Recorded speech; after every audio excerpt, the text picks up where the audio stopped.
Welcome to this explainer of Chapter 7 from Marco Dane's book, Spirit Matters. Today, we're doing a deep dive into a feeling that, well, I think literally almost all of us have experienced at one point or another, that incredibly heavy burden of the daily grind. You know the exact drill, right? The blaring alarm clock, the endless commute, the overflowing inbox. It's what Dane calls the mundane. But more importantly, we're going to look at how we can use this exact feeling of being totally stuck to actually discover our true cosmic purpose. So, let's just dive right in. Dane starts right in the thick of it, really validating that creeping existential dread you might feel when you're just stuck in that repetitive cycle of work and daily chores. It's that exact moment when you look around and realize, wow, human life is so often just filled with the exact same routine. You know, we're working, we're raising families, we're burning through all our energy, but somehow it leaves the absolute deepest part of our consciousness just yearning for something far, far more than just this basic physical reality. Which brings us to our first section, the trap of monotony. This builds into the first major theme of the chapter, which is that agonizing problem of feeling completely trapped in a mundane physical existence while desperately wanting something more.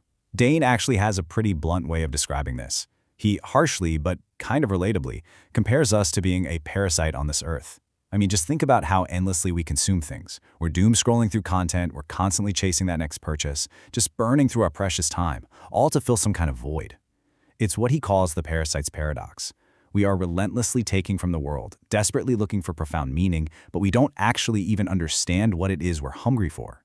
And honestly, it's a paradox that just drives us into this state of intense, deep restlessness. Moving right along to section 2, the illusion of pleasure. So what happens? Well, that restlessness usually pushes us to try and just numb the mundane.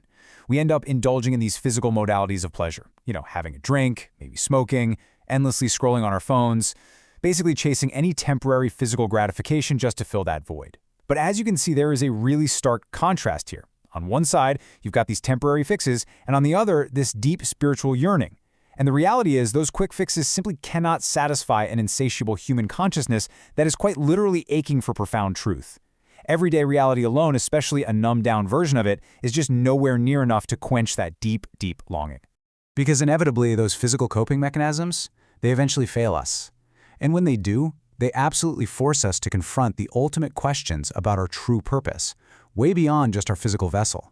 Usually when someone asks why we're here, our standard, rehearsed response is rarely what our true purpose actually is. We're ultimately forced to ask ourselves, what really is it to live? And why is it that I live? I want you to take a quick second and just let that question hang in your mind. Okay, section 3, reconnecting with the earth. So, how do we fix this? Well, the solution to this whole existential crisis actually begins by getting out of our own isolated heads and reconnecting with the physical world that literally holds us. If you look at this, you can see how the leaves actually form a heart, beautifully blending the local flora with the very essence of life. Our connection to the earth is supposed to be felt so deeply, all the way from the vivid vibrations of color around us, right down to the very roots that anchor our being. The earth itself genuinely longs for our love and our compassion, but right now, we are often just entirely hopelessly disconnected from it. Dane reminds us that this profound connection is almost always completely taken for granted. And he uses this absolutely beautiful yet kind of tragic metaphor here.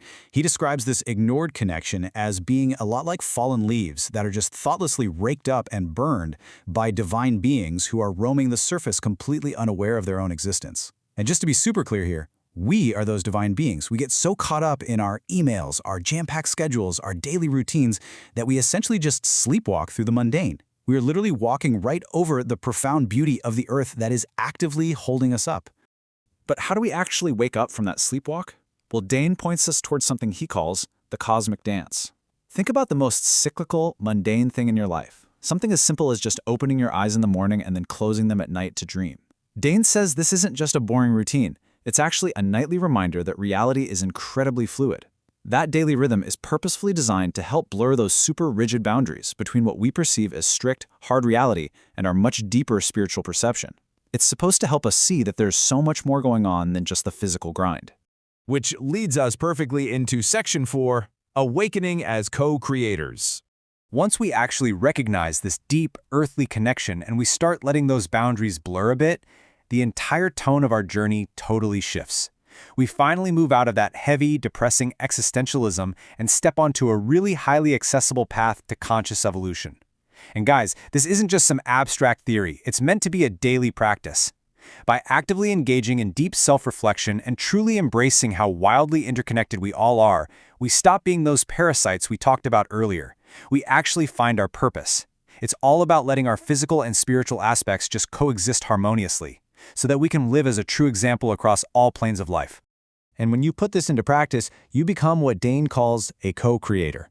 I love this because it takes what could be a super abstract spiritual concept and turns it into a totally tangible, empowering takeaway that you can start applying literally today. Think about it. You are no longer just a tired worker trapped in a mundane cycle. No, you are an awakened individual. You are an active contributor to the ever-unfolding story of the universe itself. Look at it this way. Realizing all of this means understanding that our individual consciousness extends so far beyond just our physical vessel. Actually, by inhabiting a physical body, we've gained this incredible, unique ability to explore the absolute depths of creation. We get to witness the beauty of the universe firsthand, and in turn, we get to create things ourselves. It's just this incredibly profound realization that our minds are intrinsically, deeply linked to the very orbits and energy of the cosmos itself. So Dane leaves us with a final, pretty provocative challenge, and I want to leave you with it too. Are you just sitting back feeling totally trapped in the mundane, merely witnessing your own creation happen around you? Or are you finally ready to step up, break that monotonous cycle, and actively co-create your reality? Ultimately, the choice is entirely yours.